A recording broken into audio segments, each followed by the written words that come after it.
আসসালামু আলাইকুম প্রিয় দর্শক। আজকে আপনাদের সামনে নিয়ে হাজির হয়েছি ডিম দিয়ে বেগুন ভাজি। আমরা তো বেগুন ভাজি অনেকভাবেই খেয়েছি, কিন্তু এভাবে কি কখনো খেয়েছি?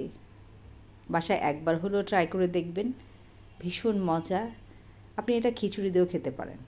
প্রথমে আমি একটি প্যানে সামান্য পরিমাণ তেল দিয়ে তাতে হলুদের গুঁড়ো দিচ্ছি 1/2 চামচ পরিমাণ, দিয়ে আমি খুব ভালো করে মিশিয়ে নিব। আমি এখানে 2টো বেগুন নিয়েছি। বেগুনগুলোকে আমি ছোটো ছোটো টুকরো করে কেটে নিয়েছি। আপনারা চাইলে বড় করে বা আরও ছোটো করে কেটে নিতে পারেন, কোনো সমস্যা নেই। আমি এখন এই বেগুনগুলোকে খুব সুন্দর করে তেলে ভেজে নেব, এবং আমি এখানে কোনো লবণ দেব না। লবণটা আমি পরে ব্যবহার করব। এখন এই তেলের উপরে আমি বেগুনটাকে খুব সুন্দর করে ভেজে নিচ্ছি।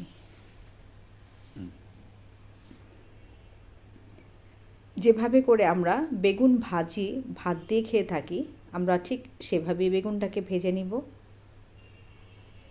আমি খুবই অল্প তেলে বেগুনটা ভেজে নিচ্ছি। এটা আপনি খিচুড়ি বা ভাত যেটা দিয়েই খান, ভীষণ ভালো লাগে। বেগুনটা আবার ভাজা ভাজা হয়ে গেছে, একটা সুন্দর কালার আসছে। এই পর্যায়ে আমি বেগুনগুলোকে তুলে নিব। একটি প্লেটে আমি বেগুনগুলো তুলে নিচ্ছি। এখন আমি একটি বাটিতে 2টো ডিম নিয়েছি। ডিমটা আমি খুব ভালো করে ফেটে নিব। ফেটে আমি ওই প্যানে সামান্য পরিমাণ তেল দিয়ে ডিমটাকে ভেজে নিব। ডিমটা আমি একদম ঝুরা করে ফেলবো, সুন্দর করে ভাজা ভাজা করে, যেন যেভাবে একটা লাল সুন্দর একটা কালার হয়, আমি ঠিক সেভাবে ভেজে এটাকে আমি প্লেটে তুলে নিচ্ছি। দেখুন, আমি এক পাশে আমার বেগুন ভাজা, আরেক পাশে আমার ডিম ভাজাটা। এখন আমি একটি প্যানে তেল দিচ্ছি। তেল দিয়ে আমি সামান্য পরিমাণ পেঁয়াজ দিয়ে সেটাকে লাল করে নিব। পেঁয়াজটা আমি হালকা ব্রাউন কালার করে নিয়েছি। এখন এখানে সামান্য পরিমাণ পানি দেব। আমি এখানে সব মশলা ব্যবহার করব যেভাবে আমি মাংস রান্না করে থাকি, তো সবই আমি অল্প পরিমাণ দেব। যেমন এখানে আমি আদা রসুন বাটা দিয়েছি 1/2 চামচেরও কম, অল্প পরিমাণ দিয়ে আমি এটাকে খুব ভালো করে কষাবো। এখানে আমি মরিচের গুঁড়ো দিয়েছি 1/2 চামচের কম, কিন্তু আমার মনে হচ্ছে মরিচের গুঁড়ো আরেকটু লাগবে, কারণ এটা একটু ঝাল ঝাল হলে খুব ভালো হয়। তো আমি আরও 1/2 চামচের কম মরিচের গুঁড়ো দিচ্ছি। সব মিলে আমি 1/2 চামচ হয়েছে আমার। এখন আমি সামান্য পরিমাণ হলুদের গুঁড়ো দিচ্ছি।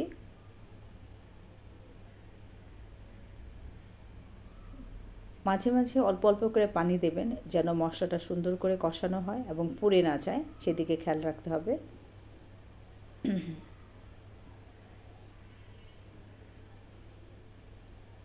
আপনাদের কাছে যদি মনে হয় যে না, মশলাটা কম হয়েছে, সাদা সাদা লাগছে, আপনারা চাইলে আরেকটু ব্যবহার করতে পারেন। আমি এখানে ধনিয়ার গুঁড়া দিলাম 1/2 চামচেরও কম।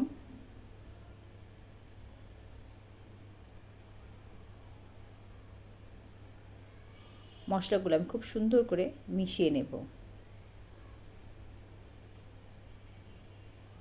এ পর্যায়ে আমি জিরার গুঁড়ো দিলাম 1/2 চামচেরও কম।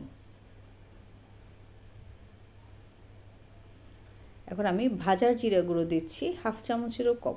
সব আমি একদম অল্প অল্প ব্যবহার করেছি, কারণ এটা এমন একটা আইটেম যে আপনি যদি বেশি মশলা দেন তাহলে এটা মানে খেতে খুব বাজে একটা গন্ধ আসে, মানে মশলার একটা গন্ধ থেকে যাবে। কিন্তু যদি আপনি অল্প অল্প মশলা দিয়ে রান্না করেন তাহলে এটা খেতে ভীষণ মজা হয়। আমি কিন্তু প্রথমে কোনো লবণ ব্যবহার করিনি, আমি এখন লবণ দিচ্ছি। দিয়ে আমি খুব ভালো করে কষিয়ে প্রথমে আমি ডিম ভুনাটা দিয়ে দিব, যেটা আমি ঝুরা করেছিলাম সেটা দিয়ে দিব। দিয়ে খুব ভালো করে কষিয়ে নেব, যেন মশলাটা ডিমের ভেতরে খুব ভালো করে ঢুকে যায়। আমি যখন ডিম ঝুরা করেছি তখন আমি কোনো লবণ ইউজ করিনি। এখন আমি বেগুনটা দিয়ে দিচ্ছি। বেগুনের মধ্যে আমি কোনো লবণ দেইনি।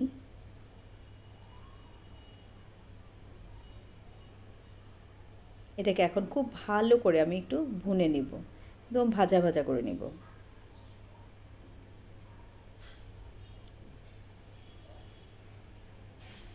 এ পর্যায়ে যদি আপনাদের মনে হয় যে না আরেকটু তেল দিবেন, তাহলে আপনি দিতে পারেন, বাট আমি দেইনি, আমি একটু তেলটা কমই ব্যবহার করেছি। এ পর্যায়ে আমি কাঁচামরিচ এবং ধনেপাতা দিয়ে নিব।